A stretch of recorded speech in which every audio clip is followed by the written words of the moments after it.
name is Andrew Hroza. I'm the chef for Goose Island Brewpubs, as well as a certified Cicerone. Cicerone is the same equivalent sommelier is to wine as Cicerone is to beer. Sure, we have a lot of relationships with different farmers.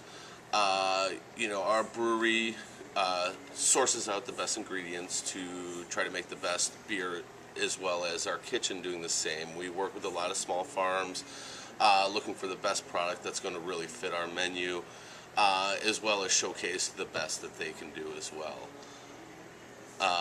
Well, when you talk about local farms, I noticed that you're a sustainability effort, so you're trying to bring in anything that you're trying to do, you're trying to maintain, and you buy locally.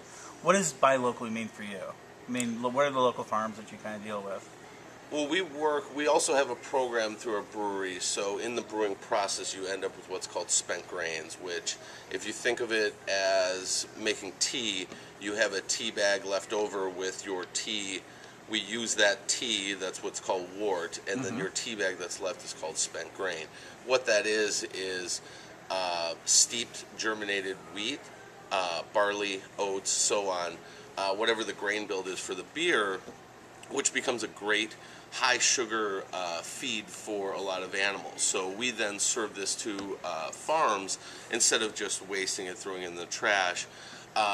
It becomes a very high protein, muscle building, and cheap, economical feed for farmers. So we work with Triple S is a big supporter of ours, as well as Gunthorpe and Slagle Farms.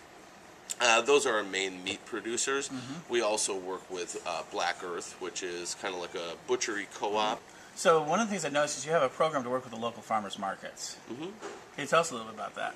Sure. Our brewer, Nick, goes to the farmers markets every Wednesdays and sources out some of the best ingredients he can get his hands on, obviously going with the season, and then involves them into a beer that he has in process. So we've had ones like watermelon wit, strawberry kolsch, and it goes on. So every week there's a new farmers market series based on what is available at the market. So it's very seasonal. Absolutely, absolutely. Now, I was actually literally asked a question about where is there a non-GMO sustainable restaurants in Chicago as a place, and Goose Island is one of those places that are very much into the sustainable foods. Absolutely. Can you talk a little bit about your menu? Sure. And how you keep it sustainable, I think. Sure. One of my biggest philosophies is always trying to find the best product that works for our applications. And 95% of the time that tends to be small farmers trying to produce fair, sustainable products. And in that process, it tends to have the highest flavor, the best applications for what we tend to do with it. So in the end, it just kind of works out very flawlessly to source out those products because they end up working best for us anyways. That makes your menu very unique. Absolutely. Absolutely. I know this is a great place to come out for food. I know that people oftentimes are asking it. So what? Is there any other thing is also, and I noticed that you're talking about the spent grain, your food, your sustainability.